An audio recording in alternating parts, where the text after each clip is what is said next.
महाप्रभु गोठेश्वर पीठरे दोल melon अनुष्ठित। Jagatsinghpur जिला एरसमा block पैदा स्थित महाप्रभु गोठेश्वर पीठरे दोल मेलन अनुष्ठित हो जाइछि। बहु पुरातन कालरू यह परंपरा गोपाल भाई मानक द्वारा अनुष्ठित हो आसुछि। एही मंदिर में महाप्रभु श्री गिरी गोवर्धन विग्रह अनादि कालरू विजे होइछन्ति। आज सकाळरू महाप्रभुଙ୍କ समस्त नीतिकांति आरंभ होई सठिक रीतिकांति अनुसार संपूर्ण होइछि। ए पर्व हेउछि गोपाल भाई मानकर बड़ पर्व। जागर अमावास्या ठारू दोल पूर्णिमा पर्यंत गोपाल भाई माने निष्ठापर सहित प्रभुଙ୍କ कार्य करिथांती। गोठेश्वर पीठरे हरिबोल हुलहुली प्रकंपित हो उठुथिला। यापरे सांस्कृतिक कार्यक्रम जय जटबाबा रामायण गीतनाट्य गुआमुंडा द्वारा रामायण परिवेषण करा जायतिला। एही अनुष्ठानटी 100 घरिया कमिटी द्वारा शांति श्रृंखला सहित समापन करा जायतिला। आपिला गोठ ए गोठर अनेक परंपरा अछि। जो परंपरा को जीवित रखिबा पाई समस्त गोपाल माने जागर अमावास्या ठारू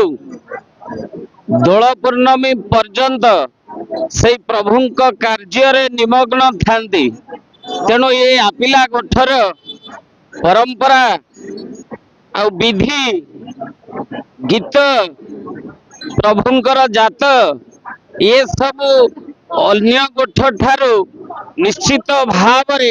उन्नत भाव कार्य करा जाए। यही कार्यक्रम माध्यम प्रभात समय गोपाल माने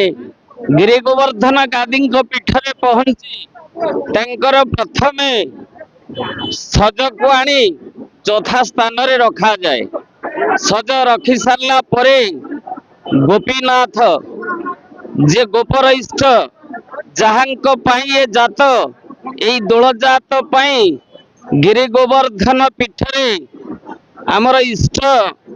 गोपीनाथ बा गोपेश्वर कर मंदिर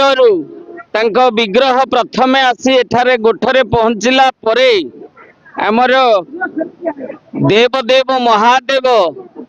गोवर्धन गादी ब्रह्म गोठेश्वर महादेव ये तीन मूर्ति कर आग जो जात ए जात आरंभ हुए घंटा घंटा मृदंग काहाली एवं संकीर्तन माध्यम झुलन बेदी रे प्रत्येक ठाकुर को बसा जाए। ए झुलन बेदी रे बसी सारिला परे गोपाल मानकर नीति अनुसार कार्यपंथा ग्रहण करा जाए। गोपाल मानकर प्रथम होउची दियो घर बंदाण एवं द्वितीय रे होउची गाब मान को बंदाण करा जाए। से गाब होउचंती आमर इष्ट। तेणु तांको प्रथमे बंदापना कला परे नूतन वस्त्र परिधान करेला परे गोपाल पिला माने वस्त्र पिंधंती। ये होची आवाहमान कालरू एई प्रथा प्रचलित अछि। तापरे तृतीय रे आमर सज बंदाण करा जाए। चतुर्थ रे आपण मानकर चंडी नहीं पैदा ग्रामर जो जगार आमर चंडी विसर्जन करा जाए सेठिकी जाती। पंचम रे ए बलि प्रथा आमर होची ए फूल बलि आधे कौनसी ये जिनिस रंधा खाद्य मिसा जाए नहीं। फूल बलि ये होची आक्षरिक अर्थ होची फरीड एवं रंग आउ प्रभुंकर धंडामाल तुलसी माल यही माध्यम बलि मणई करा जाए। आउ आमर स्वतंत्र बलिया माने अछंती जो माने गाव महिषी ऊपर को बलि फिंगंती से माने को टिके देखै दियंतु। एई भाई माने आमर बलिया भाई माने ए माने टिके नीना बोली जा। तेणु यही भाई माने आमर बलि प्रथा को उज्जीवित करी रखिचंती। एई भाई माने आमर रंग अभिर रे सुसज्जित हेई गाब मान को महिषी मान को बलि मारंती। एवं परिशेष रे रात्र 10 घटिका समय रे झोलन जात करा जाए। झोलन जात परे रात्र 4 घटिका समय रे दूध बंदाण सारी गोष्ठ भांगी जेजा जेजा गृह को बाहर जा। देखिली सब तो किए कड़े मरी उड़ी गले किसी कोट कोट धर्म काम करिया आसी पहुंची गच बच किसी ना पूर्व तेणु देखो मगा चर्चा कर मंदिर आरंभ मंदिर यही तो 4 तारिख प्रतिष्ठा है पूर्ण से ବୁଝିଲ ଏଇ 4 ତାରିଖ ପୂର୍ଣ୍ଣ ହେଲା ମନ୍ଦିର ଅଷ୍ଟମପୁରୀ ହେଲା ମନ୍ଦିର ପ୍ରତିଷ୍ଠା ହେଲା ଚାଲିଛି ମନ୍ଦିର କେତେ ବର୍ଷ ହେଲାଣି? ମନ୍ଦିର ମୁଁ ଏଠିକି ଆସିଲି ହୁଙ୍କା ଥିଲା 40 ବର୍ଷ ତା ପୂର୍ବରୁ ମୁଁ କହିପାରିବିନି ସେ ହୁଙ୍କାକୁ ପୂଜା କରୁଥିଲେ ହୁଙ୍କାରେ ଗୋଟେ ଦିନ ଆସି ପୂଜା କରୁଥିଲି ଗୋପାଳ ମାଙ୍କୁ କୋଉ ଠାକୁର ଠାକୁର ନାମ କଣ? ଗିରି ଗୋବର୍ଦ୍ଧନ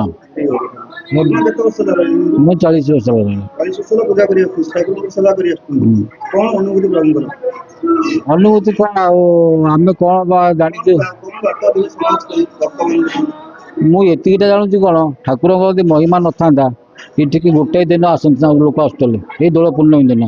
24 ଘଣ୍ଟା ଲୋକ ଅଛନ୍ତି ମୁଁ କଣ ହୁଏ? ହଁ କଣ ହୁଏ? ଏଠି ଯଜ୍ଞଟା ହୁଏ ବୈଶାଖ ମାସରେ ବୁଧ ପୂର୍ଣ୍ଣମୀରେ ଦୋଳଯାତ୍ରା ଆଉ ଏସବୁ ବଡ଼ ବଡ଼ ସବୁ ଭୋଗରାଗ କରନ୍ତି ଆସି ଖଟଣି କରନ୍ତି ଏସବୁ ହୁଏ ଆଉ ଆପଣଙ୍କ ନାମ କଣ କହିଲେ ଆଜ୍ଞା? ମଦନ ମୋହନ ଦାସ ଇଏ ଗୋପାଳଙ୍କର ହଉଛି ଗାଦି ଗୋପାଳ ଗାଦି ସେଠି ତା ପୂର୍ବରୁ ଆମେ ଛୋଟବେଳେ ଦେଖିଥିଲୁ ଇଏ ବଟପାଳ ନଈ ହଂସା ନଈ କୂଳରେ ଗୋଟେ ଉଇ ହୁଙ୍କା ଥିଲା ସେ ଉଇ ହୁଙ୍କାରୁ ସେମାନଙ୍କର ସେଇଠି ନେଇକରି ଠାକୁର ସର୍ପ ଦେଖା ଦେଇଗଲେ ଗୋଟେ ଶିବଙ୍କର ଯୋଉ ଇଏ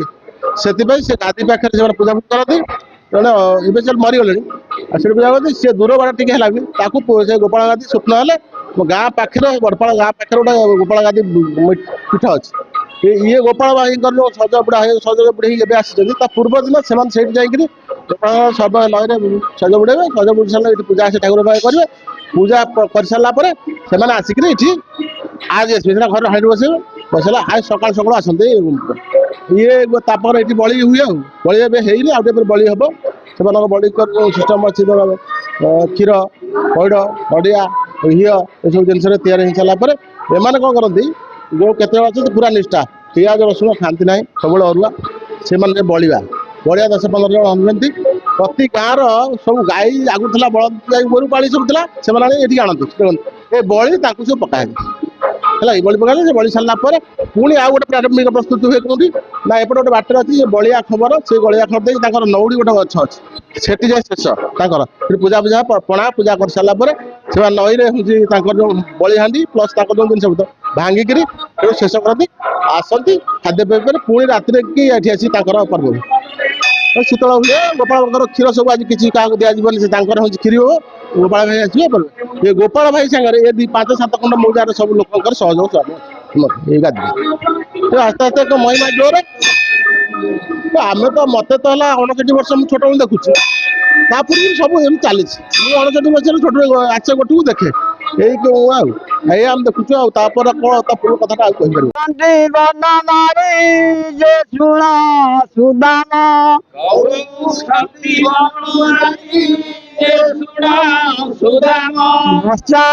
ମାନ ନେଲି ଦିଆ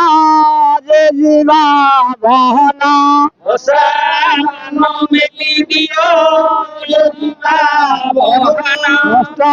ଯେ କଳସି ଘେନେ ସୁବଳ ସୁଦାନ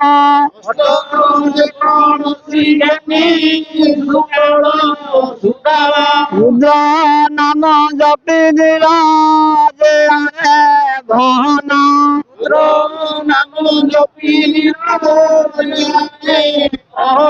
ସେନିବାକୁ করে ঘরে যে সকাল আগই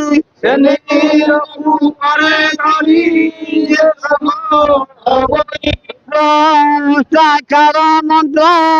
যে মনে যাই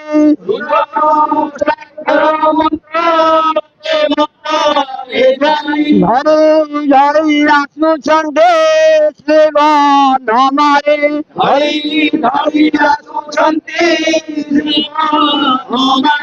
বামা করে বইছি যে অছন্তি ধরে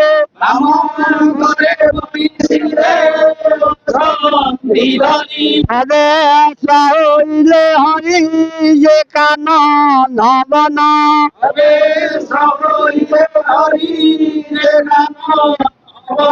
দেখি করি নন্দ রাজা যে ভবন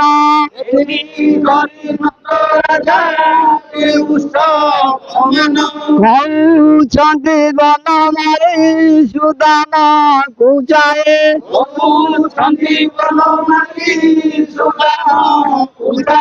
ବରି ଯେ ତିଆରି କର ସକାଳ ଗୋଇ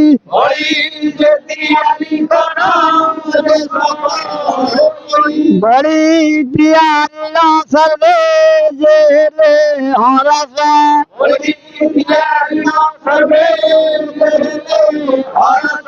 ଭାବରେ ମାରିଲେ ପ୍ରଭୁ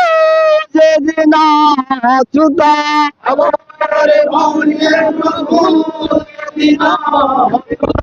ଆମ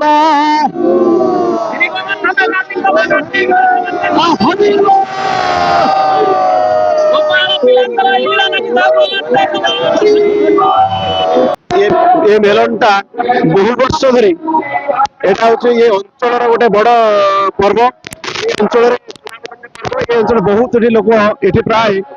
10-15টি পঞ্চায়েতর লোক এটি সমাগম হুঁতি এই অঞ্চলের এই সুনাম আমার গোপাল ভাই মানকর বিখ্যাত পর্ব এটা প্রতিবর্ষ এটা করা যায় এটি বহুত লক্ষাধিক লোক এটি সমাগম হুঁতি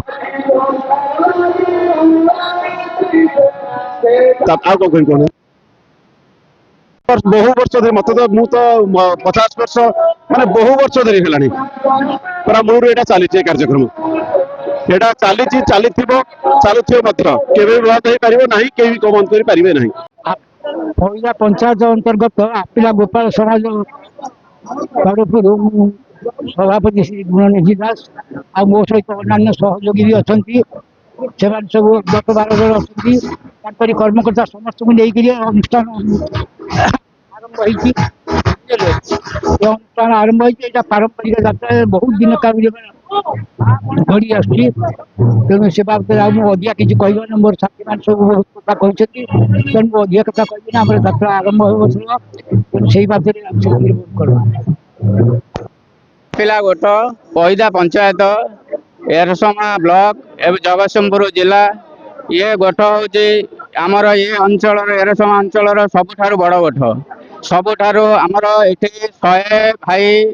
ଯିଏକି ଏ ଗୋଠରେ ରୁହନ୍ତି ଏବଂ 10 ଜଣ ବଳିଆ ରୁହନ୍ତି ଏବଂ ଇଏ ଗୋଠ ଆମର ଏ ଅଞ୍ଚଳର ସବୁଠାରୁ ଭଲ ଗୋଠ ଆଉ ଏଠି ମେଲଣ ସନ୍ଧ୍ୟାବେଳକୁ ପ୍ରାୟ ହଜାର ହଜାର ଲୋକ ଆସି ଏକଜୁଟ ହୁଅନ୍ତି ଆମର ଏ ଅଞ୍ଚଳର ସମସ୍ତ ଲୋକ ପ୍ରାୟ ଏ ଅଞ୍ଚଳ ଏ ଜାଗାକୁ ଆସି ଏଠି ଏ ମେଲଣରେ ଉପସ୍ଥିତ ରୁହନ୍ତି ଏବଂ ଏଠି ଆମର ଶାନ୍ତି ଶୃଙ୍ଖଳାର ସହିତ ଆମର ନୀତି ଠାକୁରଙ୍କର ନୀତି ହୁଏ କୌଣସି ବିଶୃଙ୍ଖଳା କେବେ ବି ହୋଇନାହିଁ ଆଜି ପର୍ଯ୍ୟନ୍ତ ଯାହା ହେଇଛି ଠାକୁରଙ୍କ ଦୟାରୁ ଭଲ ସୁରୁଖୁରୁରେ ଚାଲିଛି ଏଠି ପଇଦା ପଞ୍ଚାୟତରେ ଏ ଯୋଉ ଗୋଠ ମେଲଣ ଦୀର୍ଘ ବର୍ଷ ଧରି ଏଠି ପରିଚାଳିତ ହେଇ ଆସୁଛି ଯାହା ହଉ ଲୋକମାନଙ୍କ ଭିତରେ ଏ ଯୋଉ ଭଗବତ ପ୍ରେମ ଯୋଉ ଭାବନା ରହିଛି ସେଇଟା ବହୁତ ବଡ ସ୍ୱାଗତ ଯୋଗ୍ୟ ଆମେ ପ୍ରାୟ ପ୍ରତିବର୍ଷ ଏଠିକି ଆସୁ ଏବଂ ଲୋକ ବହୁ ଜୋରେ ଗ୍ରୀଷ୍ମ ପ୍ରବାହ ହେଉଥିବାରୁ ଏବଂ ସେ ଲୋକମାନଙ୍କର ସୁବିଧା ପାଇଁ ଏଠି ଜଳଛତ୍ର ଖୋଲା ଯାଇଛି ରାଷ୍ଟ୍ରବାଦୀ ନାଗରିକ ମଞ୍ଚ ତରଫରୁ ରାଷ୍ଟ୍ରୀୟ ସ୍ୱୟଂସେବକ ସଂଘ ତରଫରୁ ଯାହା ହଉ ସ୍ୱୟଂସେବକ ସଂଘର ସ୍ୱୟଂସେବକ ମାନଙ୍କୁ ମୁଁ ବିଶେଷ ଧନ୍ୟବାଦ ଦେବି ଏ ଯୋଉ ମହତ କାର୍ଯ୍ୟ କରୁଛନ୍ତି ପୁଣ୍ୟ କାର୍ଯ୍ୟ କରୁଛନ୍ତି ଲୋକମାନେ ଖରାରେ ଯୋଉ ପ୍ରକାର ଅସୁବିଧା ଭୋଗିଥାନ୍ତେ ଏବଂ ସେଠି ଏଇ ଜଳଛତ୍ର ମାଧ୍ୟମରେ ଉପକାର ପାଉଛନ୍ତି ସେଥିପାଇଁ ସେମାନଙ୍କୁ ସାଧୁବାଦ ଜଣାଉଛି ଏ ଯୋଉ ପରମ୍ପରା ଲାଗି ରହିଛି ଆମ ଭିତରେ ଭାଇଚାରା ଗୋଟେ ବାନ୍ଧି ହେଇ ରହିଛି ଏ ଭାଇଚାରାଟା ଆଗାମୀ ବର୍ଷ ସବୁବେଳେ ବାନ୍ଧି ହେଇ ରହିବ କାରଣ ନିଜ ନିଜ ଭିତରେ ସାଂସ୍କୃତିକ ବାତାବରଣ ଯୋଉ ସୃଷ୍ଟି ହଉଛି ତାହା ନିଶ୍ଚିତ ରୂପେ ଆମ ଭାରତବର୍ଷର ବା ଆମ ଓଡିଶା ପ୍ରଦେଶର ଆମ ଏ ଅଞ୍ଚଳର ଭାଇମାନଙ୍କ ମଧ୍ୟରେ ମା ମାନଙ୍କ ମଧ୍ୟରେ ଏକ ଭାଇଚାରାର ପରମ୍ପରା ରହିଛି ଯାହାକୁ ମୁଁ ସର୍ବାଦୌ ସ୍ୱାଗତ କରୁଛି ଜଗତସିଂହପୁର ଏରସମାରୁ ନୃସିଂହ ମଲ୍ଲିକଙ୍କ ରିପୋର୍ଟ ବିଶ୍ୱ ବିଜୟୀ ନ୍ୟୁଜ ଓଡ଼ିଶା।